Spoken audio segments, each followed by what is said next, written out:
Hey, what is up mortals, it is JamesCfer here, and before we get into today's video, there's a few things I'd like to say. Firstly, we've hit 7,700 subscribers. Let's see if we can hit 8,000 before June ends. So please hit that subscribe button if you haven't already. And secondly, there are links in the description to my Patreon, where you can support this channel. And there's also links to the Discord down there as well. If you haven't watched part 1 through to 6 of this series, then go and check it out. Oh, 7 actually. The series is actually doing pretty good, and, well, I quite like it, so I think you guys like it? Yeah, it's probably my best doing series at the moment, so yeah. Don't forget Anime Royalty is launched, and let's get into it.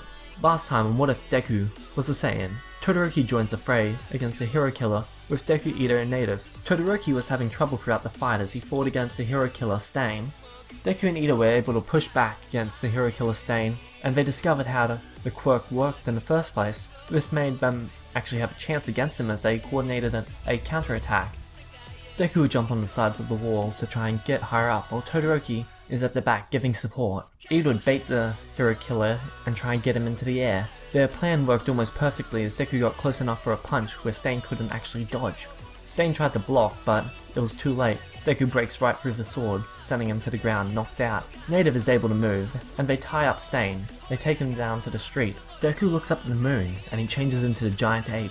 He then caused quite a bit of destruction as the others were panicking. They eventually managed to cut off his tail and Deku changed back into a smaller state. The hero killer got crushed. Ida and Todoroki make a deal, and they tie up their hero killer again, and they give the unconscious Deku some clothes. Ida dresses him up, and when they're done, Native comes back with the pro heroes, Gran Torino and Endeavor. Deku wakes up in a hospital feeling stronger, just like after the USJ attack. He's with Todoroki and Ida. He asks, "What happened?" They said, "You're unconscious from transforming, but we stopped you from, well, rampaging by cutting off your tail." Deku looks at the bed, just shocked. He sees no tail as well. He feels no tail.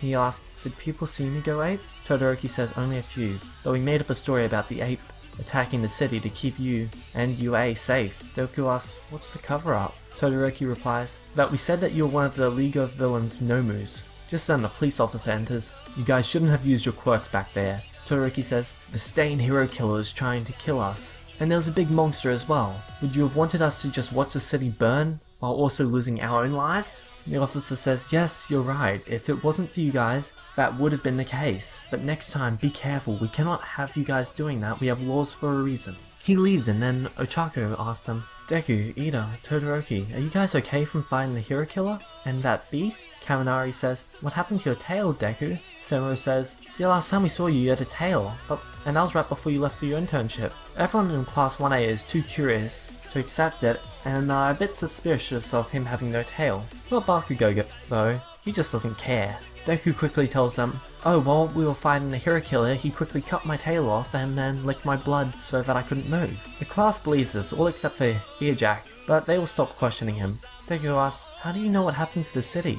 Kirishima shows Deku on his phone that the situation was all over the phone. A whole news story broke out about it. It was on TV. You guys injured the hero killer so badly that when the heroes found him, he tried to escape, but he couldn't, and they managed to arrest him for that. Before they could ask more, All Might dashes in shouting, "Good morning, your teacher is here, now sit down." All Might gives him a few words of encouragement, and then it cuts to the next day, where All Might enters saying the exact same thing. "Good morning, your teacher is now here." All Might says, "Today we'll be doing basic hero training, and today's gonna be a race." Everyone says in confusion, "A race?" All Might says, "Yes, now get your hero gear and follow me towards the field so that we can get started." Everyone gets to the field and All Might says, "You'll be racing each other across the obstacle course. You'll be trying to get towards where I am. The first group will be Deku, Ida, Sero, Ojiro, and Ashido. When I send you the signal, everyone go. Everyone, you need to stand back until it's your turn."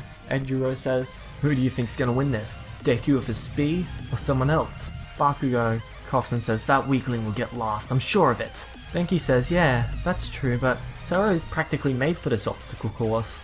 Minez says, "You're both wrong. Ashido's gonna win because she's aesthetic. I mean athletic, yeah." As they all go to their places, All Might sends the signal, and they go. Sero, Ida, and Ojiro are getting a good head start until everyone sees a green blur fly by, which makes Sero, Jiro pretty much fall over when they see Deku. Bakugo sees this in a rage. He thinks to himself, "Damn it, how could he be that fast?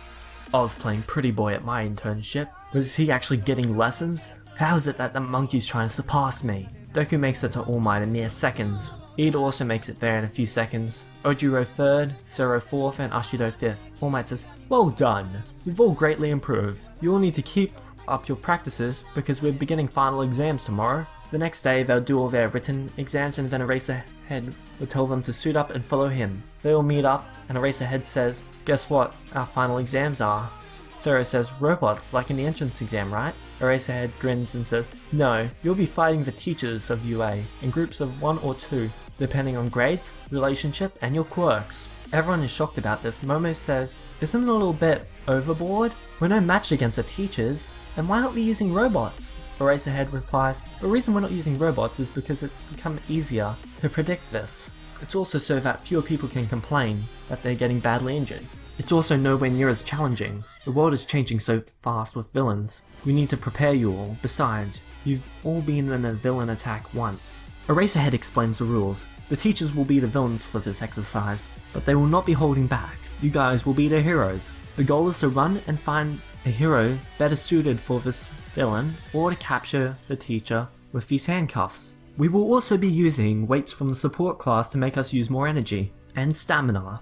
Eraserhead says, "I also forgot to mention that if you fail, you won't be able to go to the training camp in the woods." This shocks everyone and makes them try their very best. Now, let's get the matchup started. Eraserhead reads out a list. Principal versus Denki and Nina. Number 13 versus Yuga and Ochako. Present Mike versus Koji and Kurka. Ectoplasm versus Fukuyami and Su. Midnight versus Mineta and Seru. Snipe versus Cementos versus Rikido and Ejiro. And Paoloda versus Tenya and Mashino. Finally, Deku and Bakugo versus All Might. All Might jumps in from the sky, making a big dust cloud as he lands. Young Midori and young Bakugo, you better do your best and try to give this all you've got.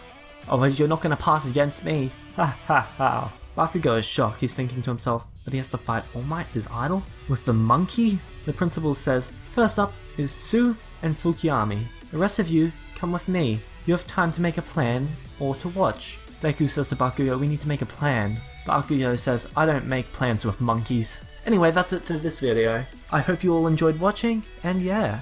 Don't forget to rate, comment, and subscribe if you haven't already, and like the video.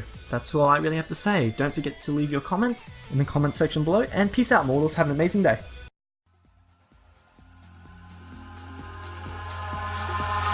Eyes in the sky, gazing far into the night. I raise my hand to the fire, but it's no use, 'cause you can't stop it from shining.